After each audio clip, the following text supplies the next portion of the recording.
Hello, everyone. Today we're again reading Born a Crime.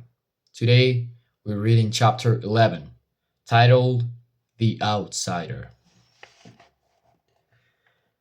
After finishing primary school at H.A. Jack, I started grade 8 at Sandringham High School. Even after apartheid, most black people still lived in townships and the areas formerly designated as homelands, where the only available government schools were the broken remnants of the Bantu system. Wealthy white kids, along with a few black people and colored people and Indians who had money or could get scholarships, were holed up in private schools, which were super expensive but virtually guaranteed entry into university. Sandringham was what we call a Model C school, which meant it was a mix of government and private, similar to a charter schools in America.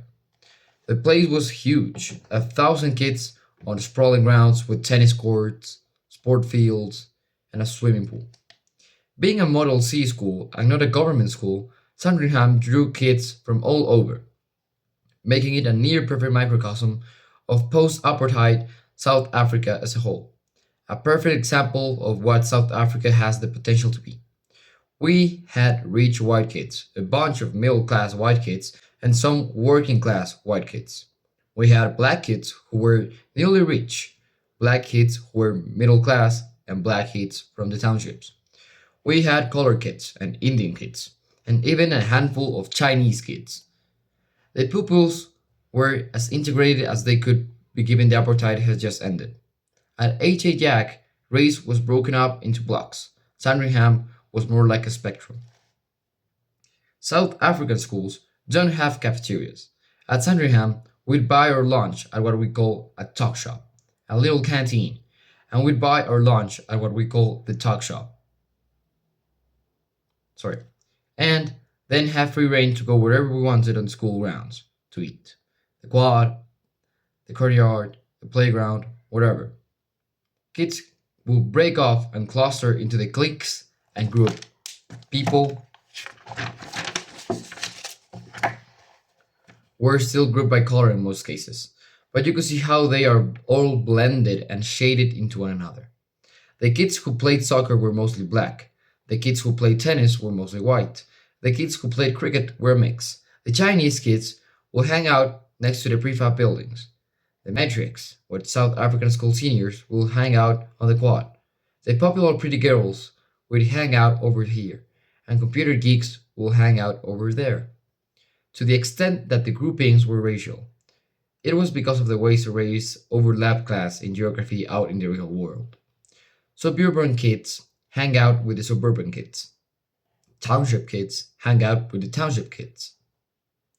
At break, as the only mixed kid out of 1,000, I faced the same predicament I had on the playground at H.A. Jack. Where was I supposed to go? Even with so many different groups to choose from, I wasn't a natural constituent of any particular one. I obviously wasn't Indian or Chinese. The colored kids would shit on me all the time for being too black, so I wasn't welcome there. As always, I was adept enough with the white kids not to get bullied by them, but the white kids were always going shopping, going to the movies, going to trips, things that required money.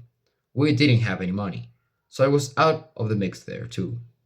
The group I felt the most affinity for was the poor black kids. I hung out with them and got along with them, but most of them took minibuses to school from way out in the townships, from Soweto, from Tembisa, from Alexandra. They rode to schools as friends and went home as friends. They had their own groups. Weekends and school's holidays, they were hanging out with another and I couldn't visit.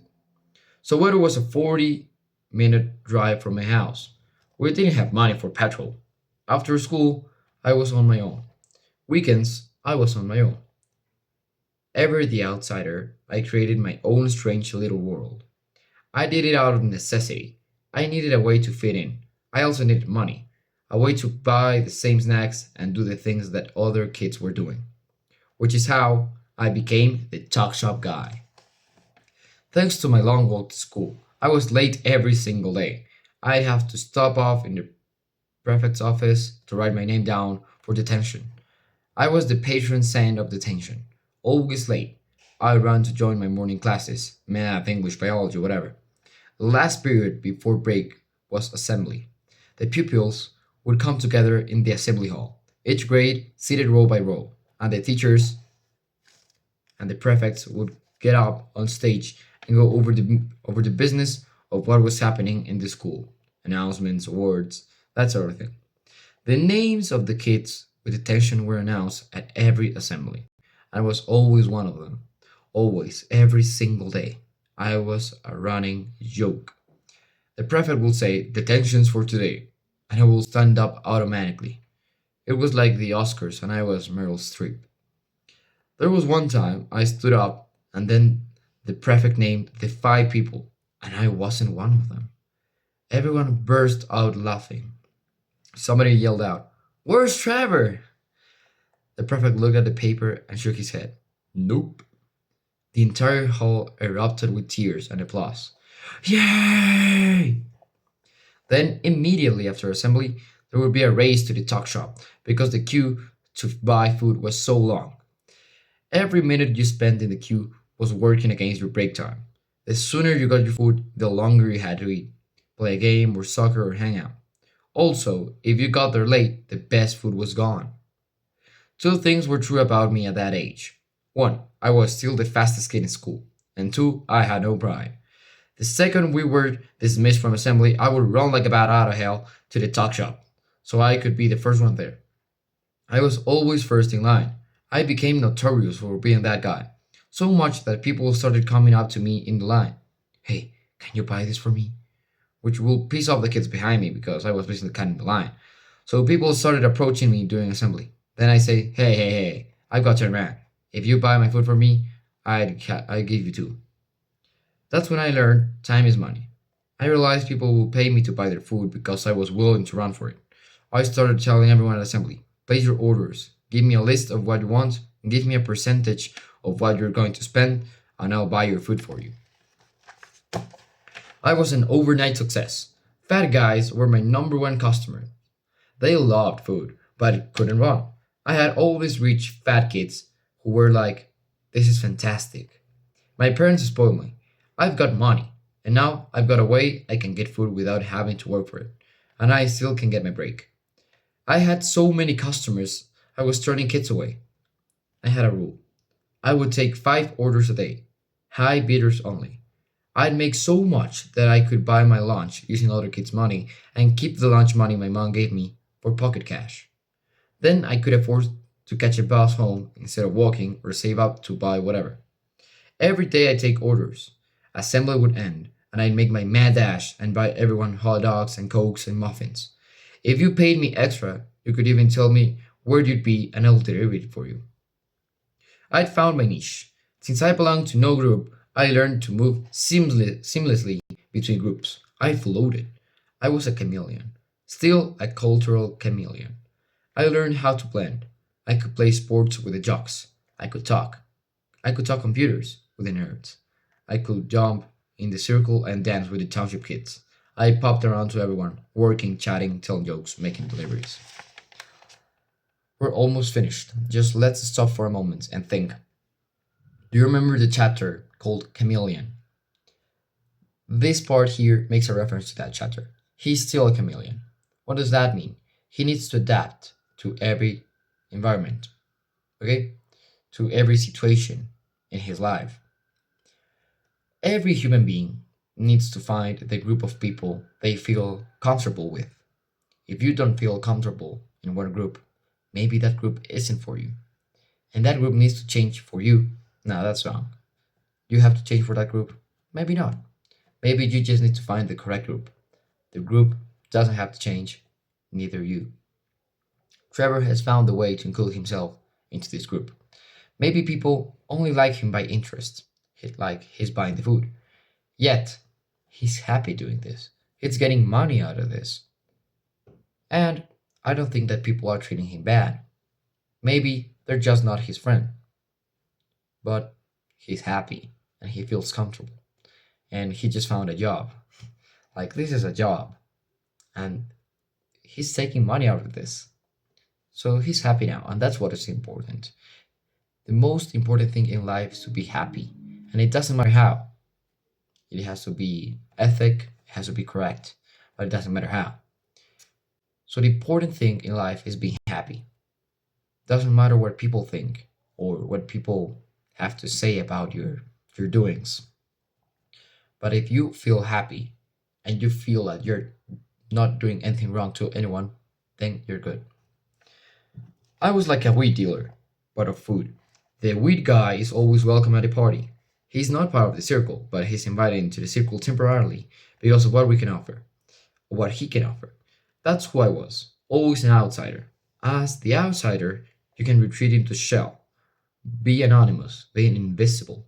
Or you can go the other way. You protect yourself by opening up. You don't ask to be accepted for everything you are, just one part of yourself that you're willing to share. For me, it was humor. I learned that even though I didn't belong to no one to one group, I could be as part of any group that was laughing. I'd drop in, pass out the snacks, tell a few jokes, I'd perform for them. I'd catch a bit of their conversation, learn more about the group, and then leave. I never overstayed my welcome. I wasn't popular, but I wasn't an outcast. I was everywhere with everybody, and at the same time, I was all by myself. This is really sad. Like loneliness, feeling lonely, is not being alone. Because right now, I'm alone, yet I'm not feeling lonely. My family's on the other room, and I feel safe. I feel comfortable.